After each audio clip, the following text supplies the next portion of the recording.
21वां बाब इसहाक की पैदाइश। और खुदावंद ने जैसा उसने फरमाया था सारा पर नजर की, और उसने अपने वादे के मुताबिक सारा से किया।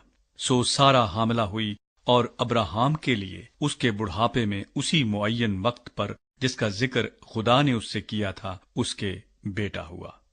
और अब्राहम ने अपने बेटे का नाम जो उससे सारा के पैदा हुआ इसहाक रखा। और अब्राहम ने खुदा के हुक्म के मुताबिक अपने बेटे इसहाक का खतना उस वक्त किया जब वो 8 दिन का हुआ। और जब उसका बेटा इसहाक उससे पैदा हुआ तो अब्राहम 100 बरस का था। और सारा ने कहा कि खुदा ने मुझे हंसाया और सब सुनने वाले मेरे साथ हंसेंगे। और ये भी कहा कि भला कोई अब्राहम से कह सकता था कि सारा लड़कों को दूध पिलाएगी, क्योंकि उससे उसके बुढ़ापे में मेरे एक बेटा हुआ। हाजरा और इस्माइल को घर से निकाला जाता है। और वो लड़का बढ़ा और उसका दूध छुड़ाया गया। और इसहाक के दूध छुड़ाने के दिन अब्राहम ने बड़ी ज़ियाफत की।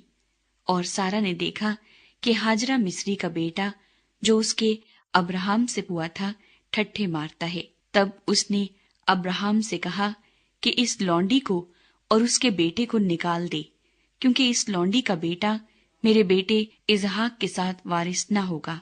पर अब्राहम को उसके बेटे के बाइस ये बात निहायत बुरी मालूम हुई। और खुदा ने अब्राहम से कहा कि तुझे इस लड़के और अपनी लौंडी के बाइस बुरा न लगे।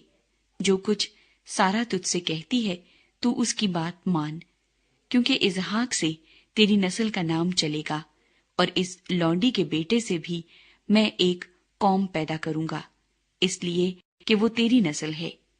तब अब्राहम ने सुबह सवेरे उठकर रोटी और पानी की एक मश्क ली और उसे हाजरा को दिया, बल्कि उसे उसके कंधे पर धर दिया और लड़के को भी उसके हवाले करके उसे रुखसत कर दिया।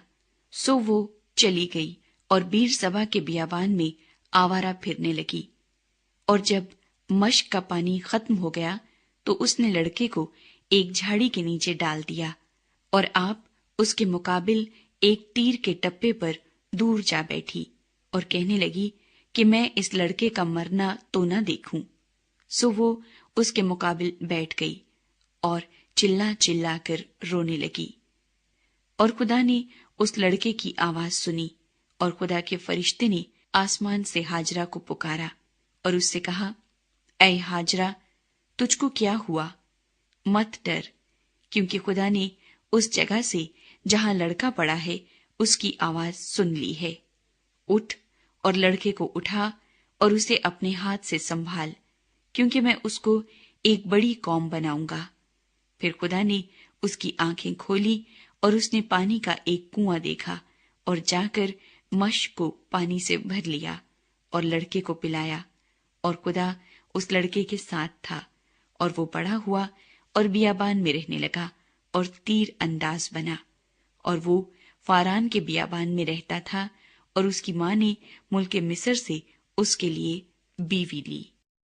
अब्राहम और अबीमलेक में मुआहिदा।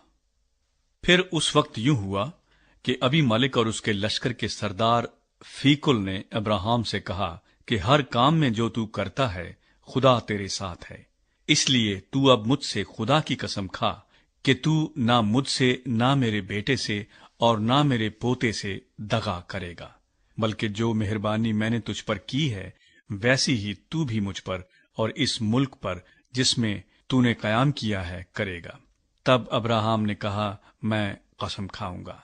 और अब्राहम ने पानी के कुएं की वजह से जिसे अबीमलेक के नौकरों ने जबरदस्ती छीन लिया था अबीमलेक को झिड़का। अबीमलेक ने कहा, मुझे खबर नहीं कि किसने ये काम किया, और तूने भी मुझे नहीं बताया, और ना मैंने आज से पहले इसकी बाबत कुछ सुना। फिर अब्राहम ने भेड़ बकरियां और गाय बैल लेकर अबीमलेक को दिए, और दोनों ने आपस में अहद किया। और अब्राहम ने भेड़ के 7 मादा बच्चों को लेकर अलग रखा, और अबीमलेक ने अब्राहम से कहा कि भेड़ के इन 7 मादा बच्चों को अलग रखने से तेरा मतलब क्या है? उसने कहा कि भेड़ के इन 7 मादा बच्चों को तू मेरे हाथ से ले, ताकि वो मेरे गवाह हों कि मैंने ये कुआं खोदा। इसीलिए उसने उस मुकाम का नाम बीर सबा रखा, کیونکہ وہیں ان دونوں نے قسم کھائی۔ سو انہوں نے بیر سبا میں عہد کیا۔ تب ابی ملک اور اس کے لشکر کا سردار فیکل دونوں اٹھ کھڑے ہوئے اور فلسطینیوں کے ملک کو لوٹ گئے۔ تب ابراہام نے بیر سبا میں جھاؤ کا ایک درخت لگایا، اور وہاں اس نے خداوند سے جو ابدی خدا ہے دعا کی، اور ابراہام بہت دنوں تک فلسطینیوں کے ملک میں رہا۔